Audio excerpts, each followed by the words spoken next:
Was it just me, or was there something missing in that scene with all the OGs? You want to talk about it? Let's talk about it.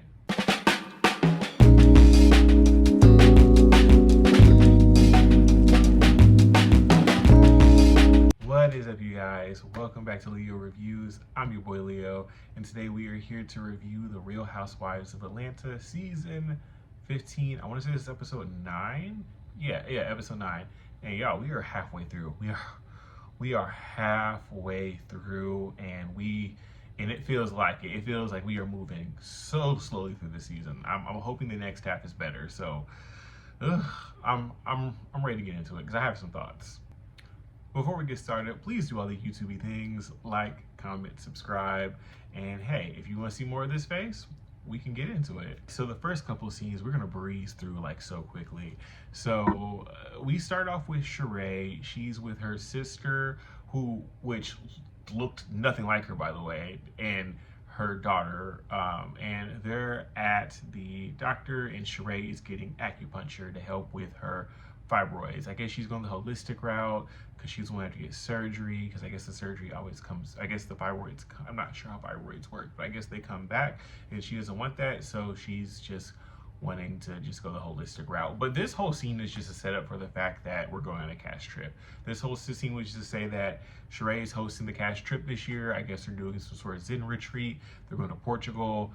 Literally sounds like my dream vacation, but I'm ready to see when that comes. Now, we have our next scene with Sanya and her friend, and they're looking at the venue for their Mommy Nation event that they're having.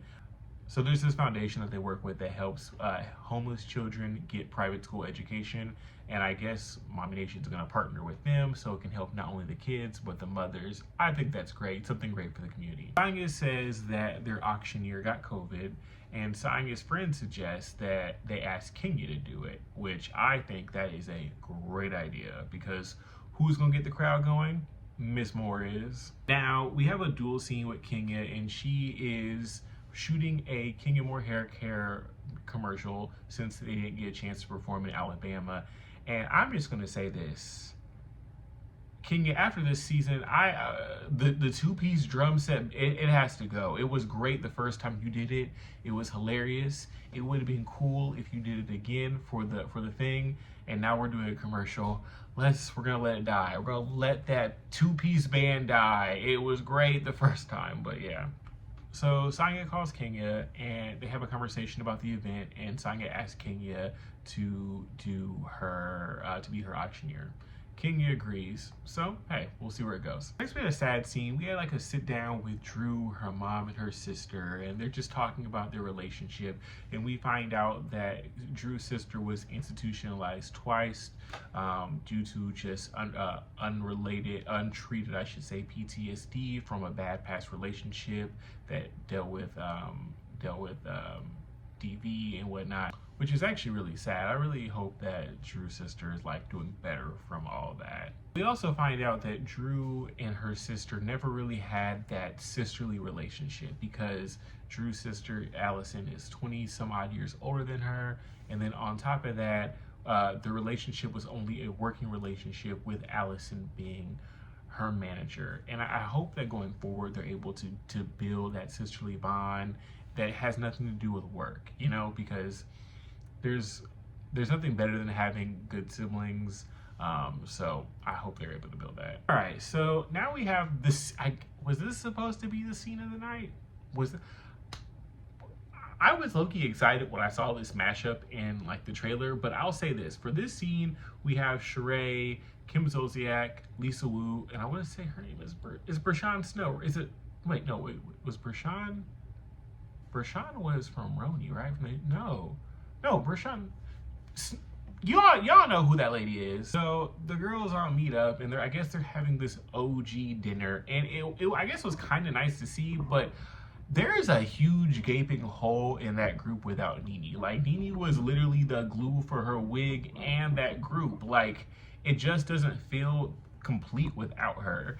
And I feel like we're also missing a good level of like the comedy, the humor, the way that her and Sheree would bounce off each other, or the way that her and Kim, or that her and Lisa, like Nene was literally like she held them all together, and just so being without her just felt so, it was very noticeable. It felt very empty, and it just made me care so little about this scene. Zodiac brings up Kenya, and she brings up the whole thing that where they were having that argument, and Kenya ribbed her about her daughter and the John Legend tickets and all that stuff. And I guess Kim Zolciak is still mad, but girl, that was 6 years ago, and you started it. You started it. She literally just gave you what you were asking for.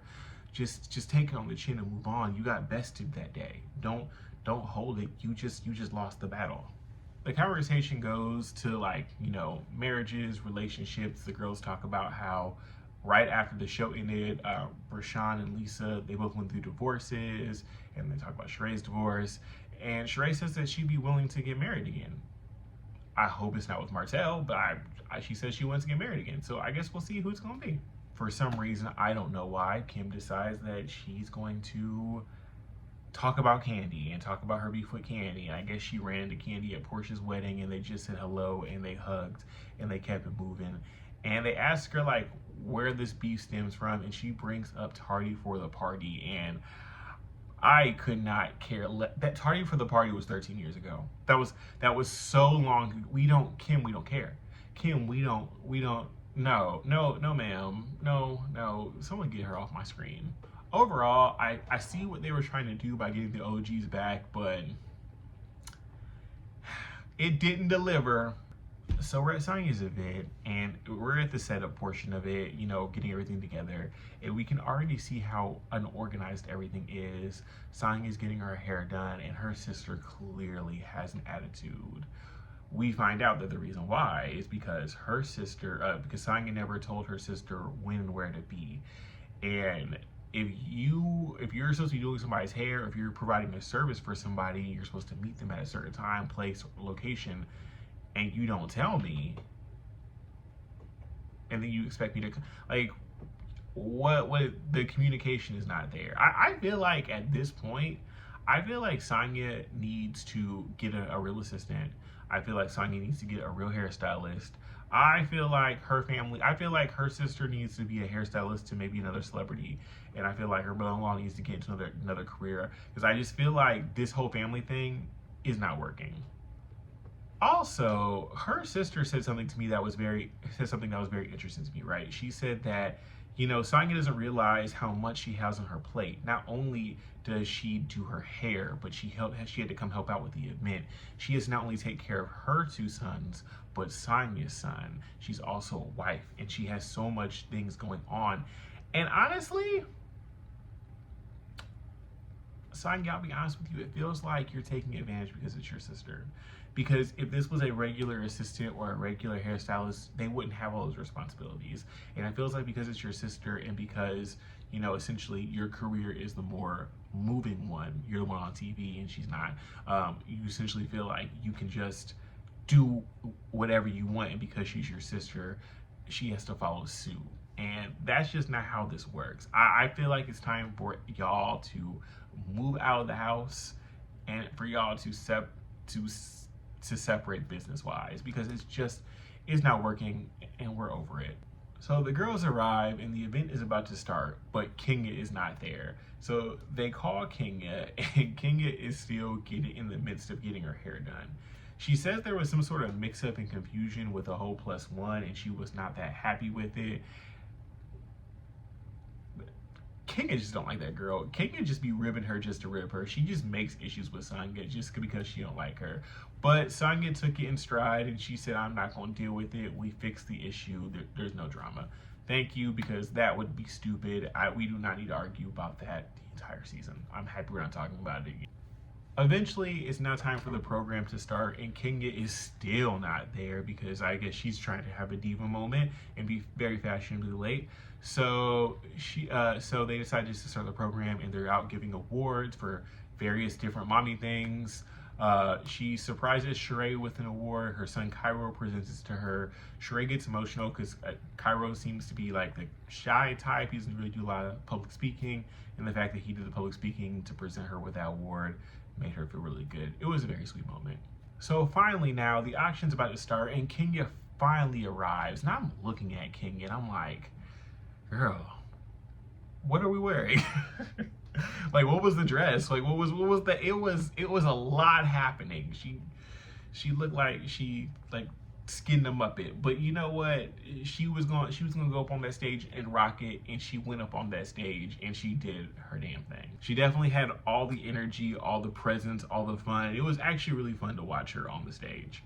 They asked Sonya how much their goal was. Sonya says 50,000, and Kenya says, "Oh, 50,000? Nah, we're going for a full 100,000." And then Candy makes the joke that out of all 7 of them at that table, if they split it 7 ways, then each of them would have to pay $7,000.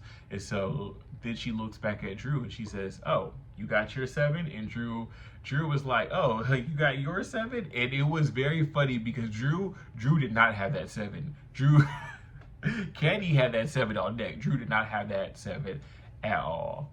Ultimately, they ended up fundraising about $75,000, so they went over their goal. So good for Kenya. Sonya says that she was worth all the trouble that she gave, and I agree. Then we had the mid-season trailer, and honestly, I will say this: the rest of the season actually looks good. I feel like we're about to get into new things, new territory, and I did not see Candy and Marlo beef at all. So if that is dead for the rest of the season, let's let it stay dead. Let's let them avoid each other and not fight. But I'm excited to see where everything goes and see what's going on. Looks like there's a few different storylines, so let's hope. Let's wish for the best, right? Anyways, guys, that's all I had for you guys today. Thank you so much for watching. Please do all the YouTube things, like, comment, subscribe. I would love to hear your thoughts below because you just heard mine. And with that, we will see you in the next one.